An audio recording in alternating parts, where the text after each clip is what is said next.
money, and we don't need anybody's trees. We have to free up some of the tree areas that we have. We have great lumber in this country. We have to free them up environmentally, which I can do very quickly. But we don't need what they have. And for us to be subsidizing Canada to the tune of $175 billion a year and subsidizing Mexico to the tune of $250 billion, $300 billion a year. And Mexico is a method of China sending in its product. And with China, I'm also thinking about something because they're sending fentanyl into our country. And because of that, they're causing us hundreds of thousands of deaths. So China is going to end up paying a tariff also for that. And we're in the process of doing that. We'll make that determination what it's going to be. But China has to stop sending fentanyl into our country and killing our people. Mr. President, Israeli media has reported that conversations between Netanyahu's government and the White House have signaled that the U.S. may be about to pull its troops out of Syria. Have you made a decision to pull I don't know who said that. I mean, I don't know who said that, but we'll make a determination on that. We're not involved in Syria. Syria is its own mess. They got enough messes over there. They don't need us involved in everyone. Mr. President, was there a shortage of staff at the control tower at DCA last night? You're aware of? Well, that's part of competence right there. They shouldn't have that happen. Right there is what I'm talking about. Competence would be you're not going to have a shortage. But if you had the right people, you wouldn't need as many people either. Do you know if there was a shortage last night or not? I don't know. No, I don't know. You're telling me something. Mr. President, you said earlier today that you had not spoken to Putin about this. When was the last time that you spoke with him? And has President Xi responded to your ask to help put pressure to end the war in Ukraine? I won't comment on either of them, but we're doing very well with regard to both. There are some reports that Xi might ask of you in order to give that help, pressure to disavow potential Taiwan independence. Is that something that you would ever do? We never discussed it. You had said earlier that we would get more details about the victims on the plane.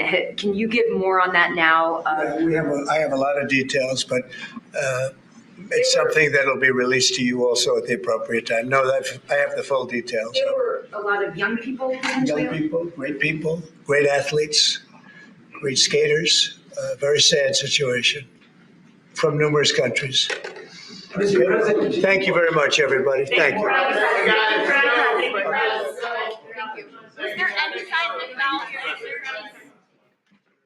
All right, we were just tuning in to President Trump taking questions from reporters at the White House, of course, starting out answering questions about that horrible plane crash. We want to bring back in former Congressman Louis Gohmert to continue our discussion from earlier. Congressman, right there, President Trump talking about how air traffic control staff needs to be of the utmost competence. Earlier this morning, he spoke out and was saying that DEI hires could have been part of why the staffing was, quote, not normal for these conditions that took place last night. What do you think this says about, the military, the president's travel in such a crowded airspace? Do you agree with President Trump that the FAA has had some overly DEI-based hiring initiatives that may have lowered standards in personnel? Well, under the Biden administration and somewhat in the Obama administration, they definitely did. And it did affect the competence. When you're choosing people because of the color of their skin or their chosen gender or whatever, you're not choosing them based on true merit. And you can see one of the things President Trump does, he doesn't care about any of that. He chooses people that he thinks will be most helpful to America in those slots. But yeah, we've seen it. We've seen it in the military. It's just having been served on active duty 4 years, it broke my heart to see what was going on with the military. So it does make a difference.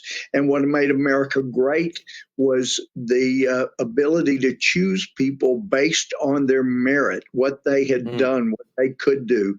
And we got to get back to that. I don't know if that was an effect on those that were in the tower that night. I don't know if it was an effect of the poor military guys that went down with that Black Hawk. But but it has been a factor in our military and in all of our government operations. So that's why there's so much insistence in fixing it. Well, Congressman, I want to ask you too, because we don't have a lot of time with you left, and we so appreciate your wisdom on this. But when we turn to Kash Patel and his hearing today, speaking of skin color and merit, he certainly faced a lot of scrutiny for his skin color when actually he does have tremendous merit to become the FBI director. We had a clip, but I don't want to waste too much time on it because I want to get your thoughts on how Kash handled this onslaught of criticism towards him today. Well, I thought Kash handled it extremely well.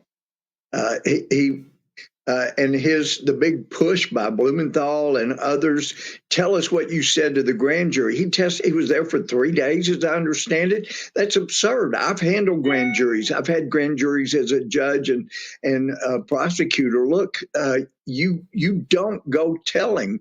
Now, you may have the ability to say what you think you said, but any lawyer, and especially U.S. senators, know you can't ask somebody to tell you what they said over a 3-day period. Get their testimony.